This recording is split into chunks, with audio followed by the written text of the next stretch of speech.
Good morning and welcome to day 28 of 31 Days of Proverbs with the Grieving Needs Foundation. So we have been on this journey for 27 days and today makes 28. You may be asking yourself, who is the Grieving Needs Foundation? The Grieving Needs Foundation exists to walk with individuals and families as they navigate a season of grief, healing, and rebuilding. We believe that through God's word, community support, and compassion care, hearts can be restored and hope can rise again. We are No Questions Asked food pantry and clothing bank located here in Fairfield County, South Carolina. We provide resources and support to families and individuals across the country, linking them with the services they need in order to get the help that they seek. But here, during this 31 days, we are walking together through God's word, finding wisdom, strength, and healing for life's journeys. And we thank you for joining us for day number 28. Our theme for today is courage to walk in God's way. So Proverbs 28 is full of courage. The courage to keep walking with God, even when life gets complicated, when fear tries to take over, or when doing the right thing feels like the harder choice between the two things we're doing. Verse 1 starts us out with a statement that hits home for anyone who's ever walked through fear.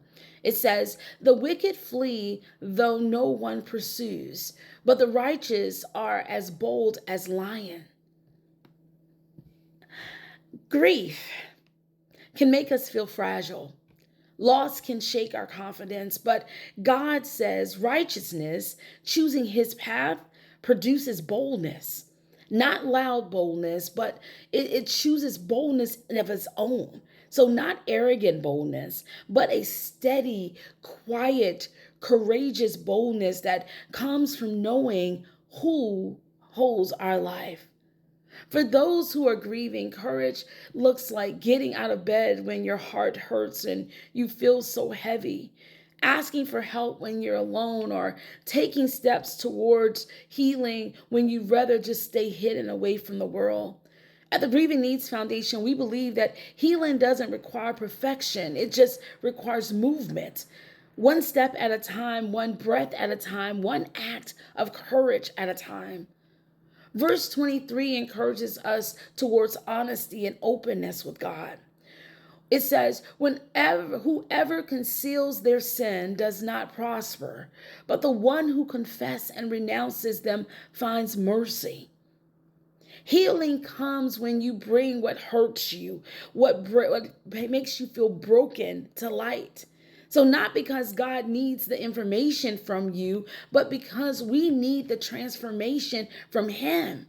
And then there's verse 26. It gives us this reminder that those who trust in themselves are fools, but those who walk in wisdom keep safe.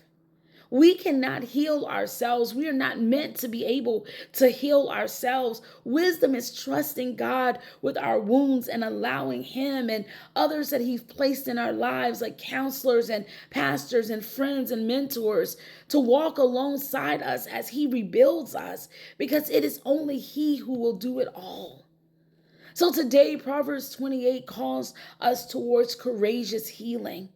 Not running from the pain, but letting God meet us in it and lead us through it every step of the way. So my prayer for you today is that God strengthens your heart with courage for every step ahead. May boldness rise in you and inside of you during every place that you stand and sit in. May healing begin in the places that still feel tender, in the moments that still hurt you. May you find that peace and healing right now. May you feel supported and surrounded and uplifted by God and your community, knowing that you're not walking this path alone, although you may feel like it. May courage become your daily companion as God restores what has been lost and renews what has been broken. But know that in that restoration and that renewal, things may look different. Things will feel different, but you must continue to trust and believe in him. So, in closing, I thank you so much for joining us for day 28 of 31 Days of Proverbs with the Grieving Needs Foundation. Let us continue to walk together in God's wisdom, one chapter at a time, as He leads us towards healing, peace, and purpose. Join us back tomorrow for day 29. Thank you.